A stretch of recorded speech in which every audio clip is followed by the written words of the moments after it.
7가지 사건으로 드는 476년부터 1347년까지 1000년의 시간 동안 무슨 일이 있었을까요?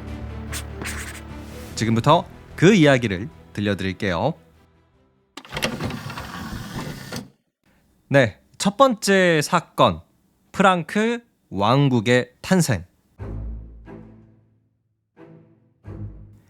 476년이죠. 서로마의 마지막 황제 로물루스 아우구스툴루스가 쫓겨납니다. 서로마 제국이 멸망을 한 거였어요.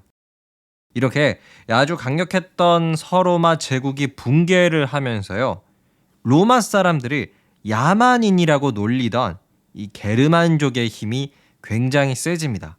그 게르만족의 일원 중에 프랑크족이라고 있었어요. 아주 강력한 민족이었는데요. 얘네가 힘이 너무 세지다 보니까 자신들만의 나라, 프랑크 왕국을 세웁니다. 그리고 이 나라를 세운 왕의 이름은 클로비스라는 사람이었어요. 근데 이 클로비스가 머리가 참 좋은 사람이었던 게 뭐였냐면요, 서로마 제국은 멸망했지만 아직 그 강력한 기세를 자랑하는 교황은 남아 있었단 말이에요. 그러니까 서유럽에 살고 있는 옛 로마 사람들은 이 실질적으로 교황을 믿고 있었어요. 그래서 야만인인데도 불구하고 이 클로비스가 교황을 딱 찾아갑니다. 나 앞으로 가톨릭으로 개종하겠습니다 라고 얘기를 해요. 교황의 그런 어떤 지위, 명분 혹은 백업을 얻기 위해서 일종의 신앙을 이용한 거죠. 게르만족이었기 때문에 클로비스가 예전부터 가톨릭이었을 리는 없고요. 교황의 신뢰를 얻기 위해서 개종을 했다, 이런 겁니다. 그래서 교황이 그래 클로비스, 내가 너를 엄연한 왕으로 인정을 해줄게 라고 이야기를 했어요. 이후 서양 세계에 프랑크 왕국이 탄생을 하고 그 왕은 클로비스가 되었습니다. 요게 언제냐? 496년 로마가 멸망한 지 한 20년 정도 뒤의 일이에요. 그럼 다음으로 두 번째 사건, 이슬람교의 창시입니다. 클로비스 때로부터 약 100년 뒤 오늘날의 중동, 사우디아라비아 그 즈음 아라비아 반도에서 무함마드가 이슬람교를 창시를 합니다. 이게 한 610년경이었어요.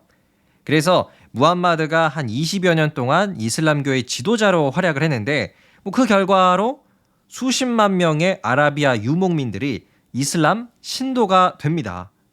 근데 무함마드는 632년에 죽었단 말이죠. 그리고 이후에 이제 무함마드의 대리인이라고 부르는 칼리프라는 또 새로운 지위의 지도자가 탄생을 하게 돼요. 황제, 왕, 교황 이런 지위처럼 칼리프는 이슬람 세계의 지도자였어요. 근데 여기서 어떤 한 유명한 칼리프가 이슬람의 대정복 시대를 열어요. 굉장히 군사를 잘 썼던 사람이래요. 군사를 이리저리 보내면서 당시 중동에서 가장 강력한 나라였던 페르시아를 완전히 무너뜨렸어요. 오늘날로 치자면 아랍인들이 페르시아, 이란인들을 정복시킨 거예요. 밑으로 뒀다는 얘기죠. 그리고 이슬람 제국은 또 어디로 군사를 보내느냐? 이번에는 아프리카, 이집트로 넘어가서 이집트도 정복을 합니다. 그리고요, 이슬람 제국은 그 유명한 예루살렘까지 본인의 땅으로 만들었어요. 이게 한 670년경이었습니다. 자, 이제 이슬람 제국은 페르시아도 빼앗고 이집트도 빼앗고 예루살렘도 빼앗았잖아요. 그럼 남아있는 땅이 어디겠습니까? 서쪽이죠. 서유럽. 이슬람 제국은 이집트가 현재 자기네 땅이니까요, 그 이집트를 경유해서 유럽의 맨 밑 스페인의 남쪽부터 공격을 하기 시작합니다. 근데 스페인이 이슬람 제국을 못 막고 하면서 뚫려요. 결국 711년 정도에 오늘날 스페인 땅의 대부분을 이슬람 제국이 다 가져갑니다. 근데 이슬람 세력의 기세가 워낙 좋았기 때문에 스페인어로만 만족을 하지 않았어요. 계속 이슬람 제국은 군사를 위로 유럽의 중앙으로 밀고 들어오려고 했죠. 근데 이때 당시 그 프랑크 왕국 기억나시죠? 이 왕국의 한 신하였던 서유럽 사람들한테는 영웅이라고 불리는 카를 마르텔이라는 사람이 등장을 했습니다. 이 사람은 프랑크 왕국의 왕은 아니었고요. 신하였는데 굉장히 유능한 지휘관이었어요. 그래서 서유럽의 군대를 하나로 모아가지고 이슬람 제국을 딱 막아냅니다. 이겼어요. 그니까 이제 이슬람도 우리가 여기까지구나 그러면서 스페인까지만 딱 먹자 이렇게 바뀌어가지고 프랑스라든지 독일은 건들질 못했어요.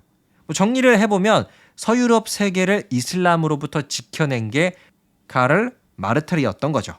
근데 카를로스 마르텔은 아까도 말씀드렸다시피 왕이 아니었다고 했잖아요. 그래서 이분의 후손이 원래의 프랑크 왕을 몰아내고 새로운 왕이 되었습니다. 그러면 이제 세 번째 사건으로 넘어갈 차례네요.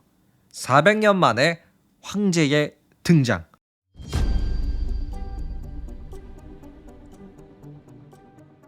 이슬람을 막아낸 서유럽의 영웅 카를 마르텔의 후손 카를로스 대제가 700년대 후반에 등장을 합니다. 카를로스 대제는 대황제라는 칭호를 받을 만큼 업적이 굉장히 많은 사람이에요. 대표적으로 뭐가 있냐면요.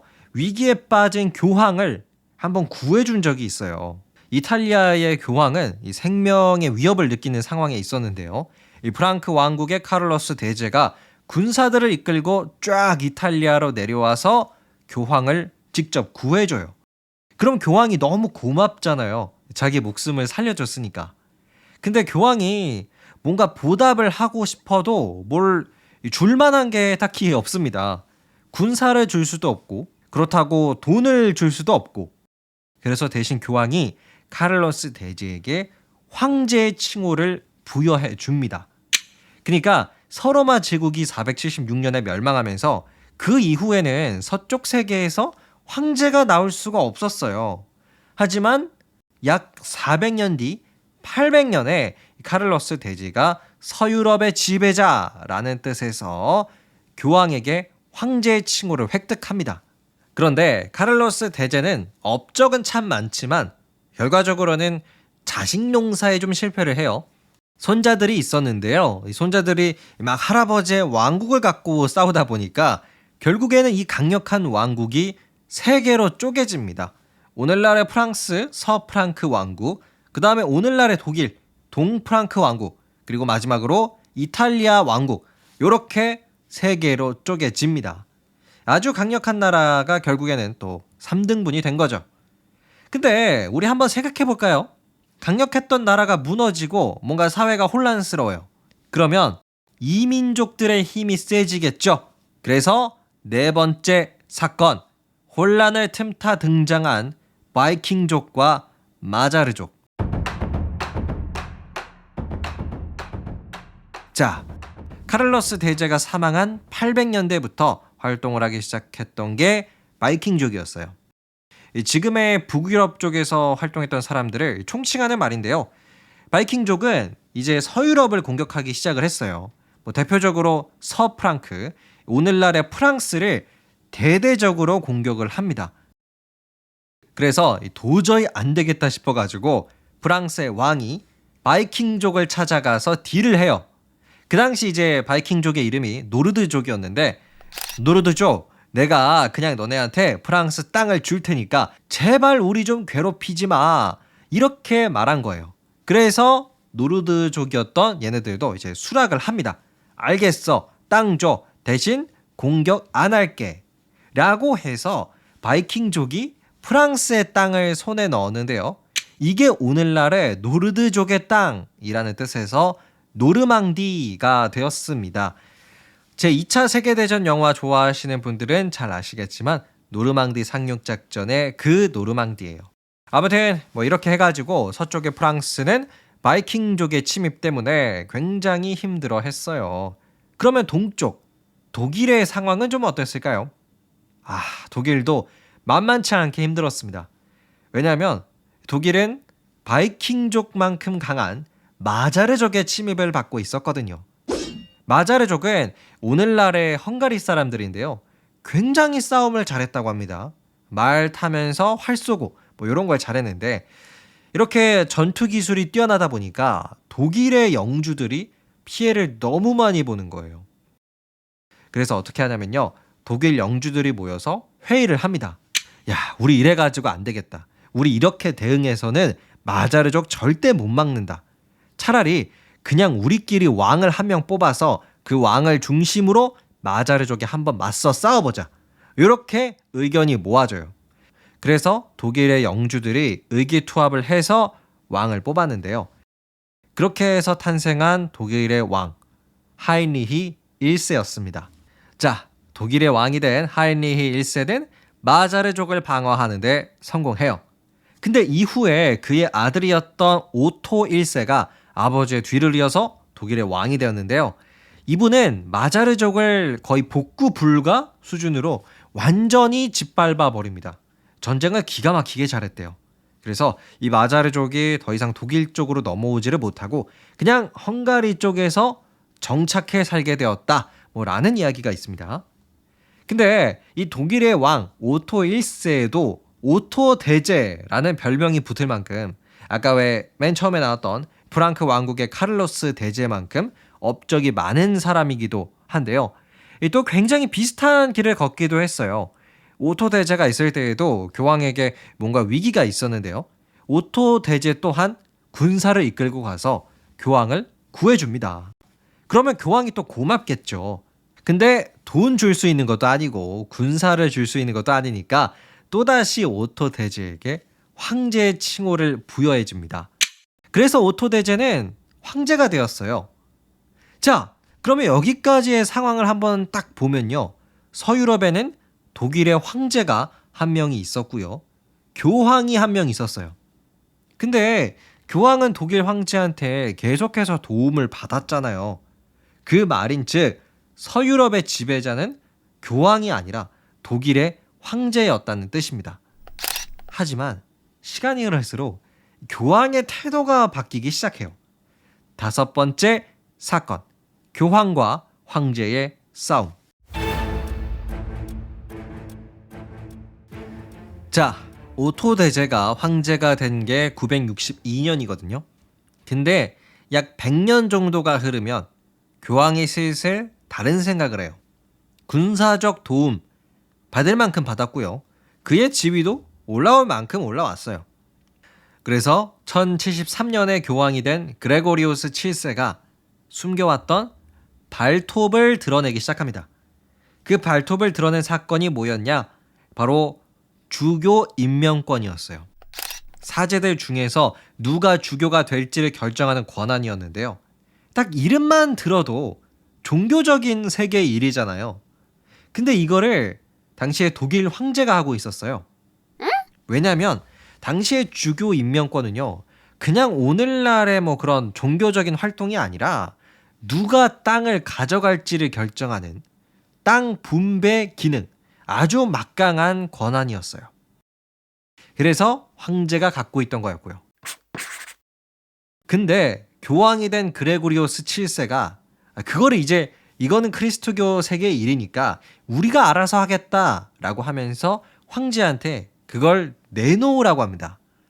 근데요, 당시 독일의 왕 하인리히 4세 차기 황제가 될 사람이 그래 돌려줄게 이렇게 할까요?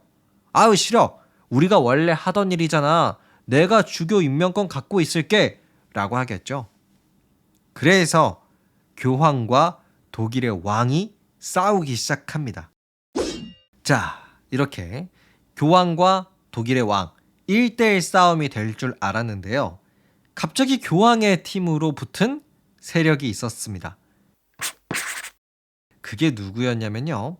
독일의 영주들이었어요. 영주들. 예를 들어 학급의 부반장과 반장이 있죠. 근데 반장의 힘이 계속해서 커지면 부반장들은 어때요? 기분이 안 좋죠. 내 지위가 그만큼 줄어드는 거니까. 이 당시에 독일의 영주들이 부반장이었고 독일의 왕은 반장이었어요. 독일의 영주들은 그게 꼴보기가 싫었던 거예요. 자신의 권력을 빼앗길 수도 있다. 이런 생각을 하기도 했고요. 그래서 오히려 이게 좋은 기회다라고 생각을 해서 독일인인데도 불구하고 교황의 팀으로 붙어버렸습니다. 그리고 이후에 자신감이 붙은 교황이 초강수를 두죠. 오늘날의 정치와 좀 비슷한 게 뭐였냐면 도덕적인 문제를 제기를 해요. 독일의 왕이 바람을 폈느니 아내를 무시했다느니 하면서 이런 도덕적인 이슈를 제기하면서 나 교황은 독일의 왕 하이니히 4세를 왕으로 인정할 수가 없다. 이런 초강수를 둡니다.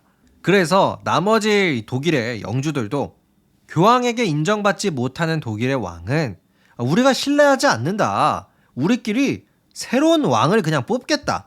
라고 한 겁니다. 자, 그럼 하이니히 4세 입장에서는 얼마나 황당해요. 하루아침에 황제 자리뿐만이 아니라 왕까지 뺏기게 생겼는데. 그래서 이분이 어떻게 하냐면요. 카노사의 굴욕이죠. 당시 교황이 있던 카노사라는 성체로 혼자 찾아갑니다. 무릎을 꿇어요. 미안하다. 내가 미안하다. 한번 봐줘라. 뭐 이렇게 솔직하게 용서를 구합니다. 그러니까 교황이 알았어. 이번엔 용서해 줄게. 대신 너 그 주교 임명권 나한테 넘겨. 라고 해서 결국에는 주교 임명권, 땅 나눠주기 권한은 이제 교황의 차지가 되었습니다. 이렇게 교황은 1000년대에 들어오고 나서 독일의 황제도 한번 이겼겠다. 주교 임명권도 생겼겠다.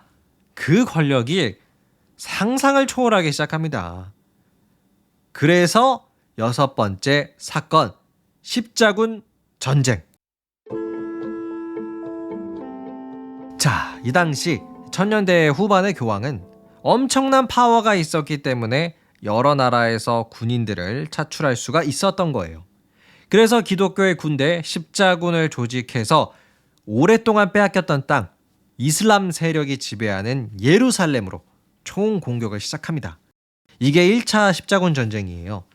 그래서 때는 1099년 십자군은 이슬람 세력으로부터 예루살렘을 빼앗아 옵니다. 근데요, 이후에 십자군 원정, 2차, 3차, 4차 원정들이 있었는데 그게 다 실패해요. 그래서 결과적으로는 기독교 군대의 리더였던 교황의 힘이 역으로 떨어지기 시작하는 결과를 가져옵니다. 어깨를 펴고 다닐 명분이 없어진 거예요. 군사를 보내면 다 이슬람 세력한테 썰리는데 완전히 면목이 없죠. 그래서 결국 교황의 힘은 점점 약해집니다. 근데 이 십자군 전쟁으로 인해서 오히려 이득을 보는 세력은 있었어요. 첫 번째, 스페인. 왜 아까 스페인이 이슬람 세력한테 정복을 당했다라고 말씀을 드렸죠. 근데 그 스페인 사람들이 십자군 원정이 진행되는 걸 보면서 우리도 할 수 있겠다. 우리도 힘을 합치면 이슬람 세력한테 승리할 수 있겠다. 라는 걸 깨달아요. 그래서 스페인은 이때부터 십자군 원정에 자극을 느껴가지고 라콩키스타, 스페인 독립전쟁을 시작합니다. 물론 꽤 오랜 기간이 걸리긴 했지만 이슬람 세력을 완전히 밀어내고 오늘날 스페인 땅을 그대로 회복할 수 있었어요. 만약에 십자군 원정이 없었다면 아마 스페인이라는 나라가 좀 다르게 생겼을 수도 있었겠죠. 그리고 또 하나, 십자군 원정으로 이득을 봤던 사람들은 이탈리아의 상인들이었어요. 특히 베네치아, 요즘에는 베니스라고 하죠. 물의 도시. 그 사람들이 십자군의 보급을 담당하면서 돈을 무지막지하게 벌었어요. 그래서 베니스의 상인이라는 작품도 나중에 그 배경이 될 수가 있었죠. 그런데요, 이렇게 십자군 원정으로 돈을 버는 나라들이 있는가 반면에 돈을 한 푼도 못 버는 나라들도 있었어요. 대표적으로 영국과 프랑스입니다. 마지막 7번째 사건, 영국과 프랑스의 100년 전쟁. 자, 말씀드렸다시피 영국과 프랑스는 십자군 전쟁으로 돈을 벌 수가 없었어요. 하지만 이들이 돈을 벌 수 있는 창구가 새로 생겼는데 그게 뭐였냐면요, 폴랑도르. 이 폴랑도르는 오늘날의 벨기에인데요, 이 지역에 사는 양모 디자이너, 그러니까 울 제품을 만드는 명품 디자이너들이 있었어요. 근데 이 양모 자체, 울 자체는 영국이 수출을 해주고 있었거든요. 그러면 폴랑도르의 기술자들이 영국한테 받은 양모로 하나의 울 제품을 만들어 가지고 전 유럽으로 수출하는 개념이었습니다. 근데 이 플랑도르를 이제 프랑스가 지배를 하게 됐죠. 그러니까 영국 입장에서는 싫을 수밖에 없어요. 자기네 먹을 걸 빼앗으려고 하니까. 그래서 영국과 프랑스의 기나긴 전쟁, 100년 전쟁이 시작이 됩니다. 그런데요, 100년 전쟁이 시작한 뒤 10년 뒤에 뭐가 터지냐? 인류 역사상 최악의 전염병, 흑사병이 터집니다. 1347년이죠.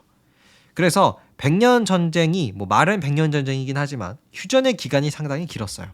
중간중간에 기근도 있었고요. 이런 흑사병도 있었기 때문에 휴전의 기간이 꽤 됐습니다.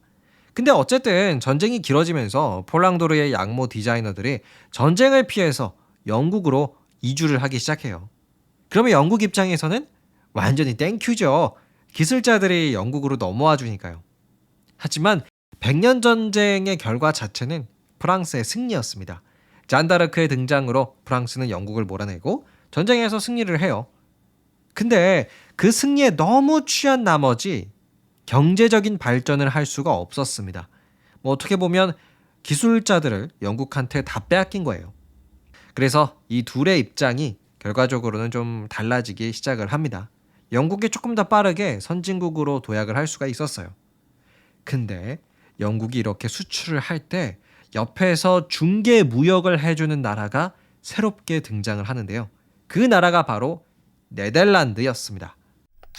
그러면 이번 주 금요일에는 네덜란드의 이야기를 소개해드리도록 할게요. 그럼 지금까지 딩몬이었습니다. 오늘 이야기 재미있으셨다면 구독과 하트 잊지 말아주세요. 감사합니다. 안녕히 계세요.